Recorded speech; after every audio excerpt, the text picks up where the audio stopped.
In a recent analysis conducted by LendingTree on 30 car brands, Tesla emerged with the highest accident rate, revealing that Tesla drivers are more accident-prone than those of any other brand. The study indicated that Tesla drivers experienced 23.54 accidents per 1,000 drivers, surpassing other brands such as Ram, 22.76, and Subaru, 20.90, the only ones with more than 20 accidents per 1,000 drivers. It's important to note that this analysis did not delve into the causative factors behind the accidents. However, it coincides with Tesla's recall of over 2 million vehicles due to a safety issue related to its autopilot software, specifically the AutoSteer feature within the driver assistance system. The recall, affecting nearly all Tesla cars sold in the United States, comes amid Elon Musk's vision of fully self-driving cars. The National Highway Traffic Safety Administration, NHTSA, highlighted concerns about AutoSteer, stating that in certain circumstances, the controls of the advanced driver assistance feature may not be sufficient to prevent driver misuse. Tesla's autopilot requires drivers to remain attentive and ready to intervene, a point underscored by the recall to address potential issues with drivers relying too heavily on the feature. A criminal investigation by the Department of Justice was initiated over a year ago, examining more than a dozen crashes involving Tesla's autopilot. The NHTSA reviewed 956 crashes where autopilot was alleged to be in use, focusing on 322 autopilot-related accidents, including frontal collisions and unintended disengagement of the system. The recall, labeled as the largest in Tesla's two-decade history, has faced criticism from experts who argue that additional warnings and alerts may not address the fundamental flaw of autopilot. Tesla's failure to restrict its use in certain situations.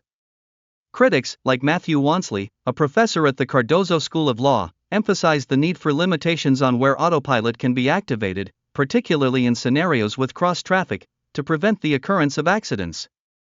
This situation raises questions about the ongoing challenges and safety concerns associated with autonomous driving technology, prompting a re-evaluation of both Tesla's approach and broader regulatory frameworks governing the deployment of such advanced driver assistance systems.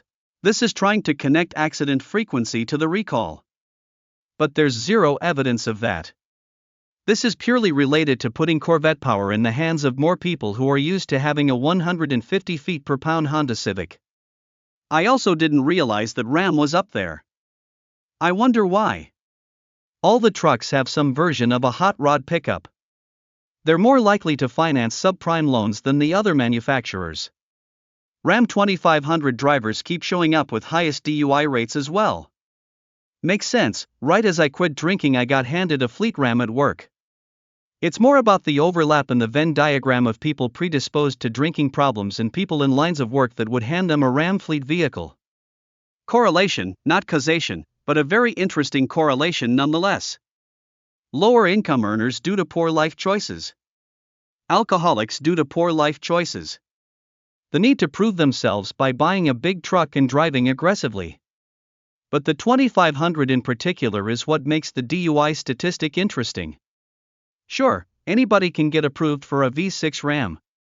But the 2500 is an expensive truck, typically V8 petrol or L6 turbo diesel. It probably more so has to do with independent contractors, construction workers, service technicians, etc. It's an expensive truck. But there are a lot of them that are almost 20 years old, and also to just qualify for the payments or lease one doesn't require you to make a ton of money. Even though you'll be drowning in debt in spite of living in a 40-year-old single wide. That's why I never see wealth when I look at vehicles unless it's something that absolutely excludes by price or discrimination, like a Ferrari. Wow. You signed a credit app and they stretched it long enough to make your payments low enough. I always say never underestimate other people's willingness to tank their finances to have the coolest car for 3 years. After 3 years they either do a facelift or make the engine faster, so yours isn't the coolest anymore, unfortunately.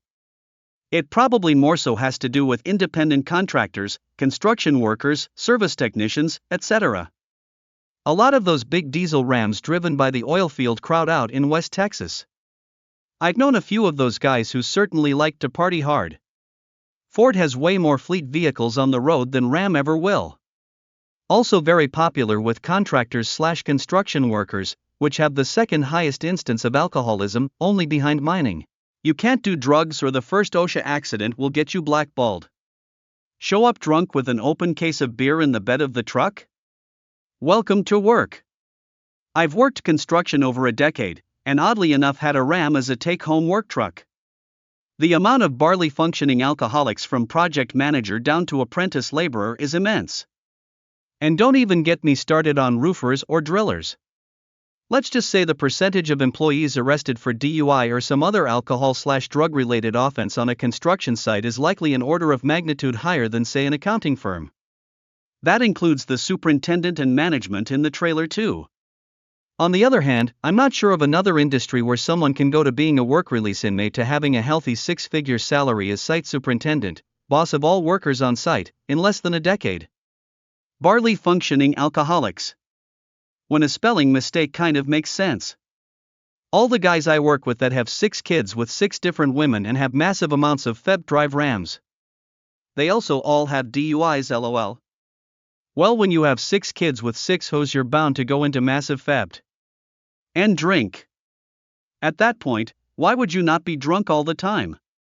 My dad, a Ram 2500 driver and DUI candidate, boasted about how his truck kills the most pedestrians or something like that.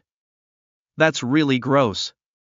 I work in urban planning and spend a lot of time talking about ped/bike safety, so he likes to say shit like that to get under my skin. There's a joke in there somewhere, but I'm not brave enough to make it. One might say you dodged the bait. This goes for trucks in general, but they're also going to do the most damage in a given accident, based on weight. It's not the only factor here, but the majority of accidents are going to be in a parking lot, and of those, a high percentage is going to be paid out of pocket and not recorded. With a big truck, it's more likely to be past the point where it's cheaper to not go through insurance, and if all you make is larger vehicles, that would likely add at least a few percentage points.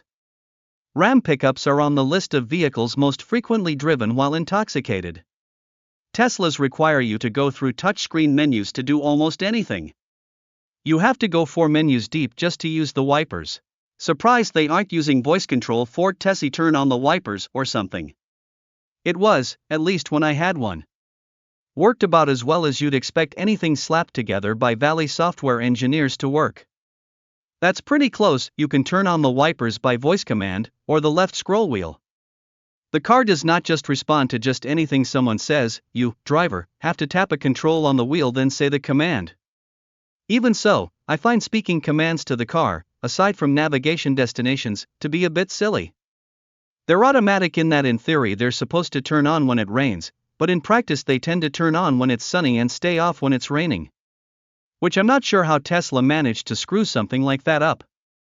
My almost 8-year-old Mazda 3 has automatic wipers, and the only issue I have is they occasionally don't do their thing fast enough, so I have to manually adjust the sensitivity on the stock. Even regular trucks have a lot of power. The V6 has over 305 horsepower. The lowest output V8 is 395 horsepower. And that is all with a vehicle that is super front heavy and rear-wheel drive. It wasn't that long ago that Mustangs were making this kind of power and likely had similar weight on the rear wheels. The 2009 Mustang GT made 300 horsepower. The 2014 Mustang GT had 420 horsepower. These are the numbers that have Mustangs flying into crowds, and it's what most basic pickup trucks come with.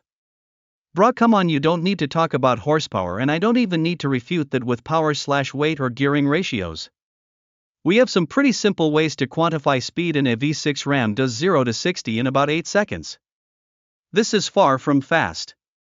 It's probably close to median. They make a good point about weight over the wheels though. Having Mustang power in a truck obviously won't translate to Mustang speed, but it could easily translate into unintended Mustang parking lot sliding. The 0 to 60 time is limited by traction and total weight. The ability to spin out is going to depend on ability to break traction, which will be using factors like power and weight over the driven wheels. You are just talking about something completely different. The Ram is also a good 1,500 to 2,000 pounds heavier than a Mustang. 305 horsepower really isn't that much when it's lugging around 2.5 tons of truck. Even the 5.7, though quick, is not that fast. Hemi 0 to 60 time is comparable to an Audi A3.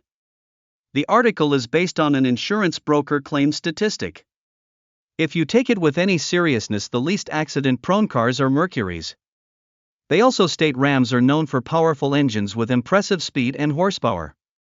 The Ram 1500, featured on J.D. Power's list of fastest pickup trucks, is particularly notable for its ability to accelerate from 0 to 60 miles per hour in 7.4 seconds, which sounds totally AI generated or something. Rams, except for the TRX, are the least powerful of the big three and probably even Toyota now. I suspect the hot rod models have lower accident rates. Just like OC said, the Teslas are from people unready for the power. I suspect the hot rod truck buyer is at a minimum an enthusiast who can drive or cares about driving more than the busted up 07-foot Ram driver. But who knows? I just bought a Model 3. Not a new one, a 2019 with 60k miles on it. And not the fast one either, it's just the long range. As I'm setting it up in the app, one of the upgrades I can buy is Acceleration Boost. I can pay $2,000 to instantly decrease the 0 to 60 time from 4.2s to 3.7s.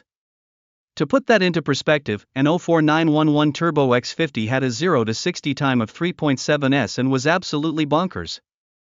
Now I can pay another $2,000 and do that in my less than $25,000 commuter. And it's not like 4.2s is slow. I used to have an E90 M3 and a Lotus Elise. Those could both do 0 to 60 in about 4.5s.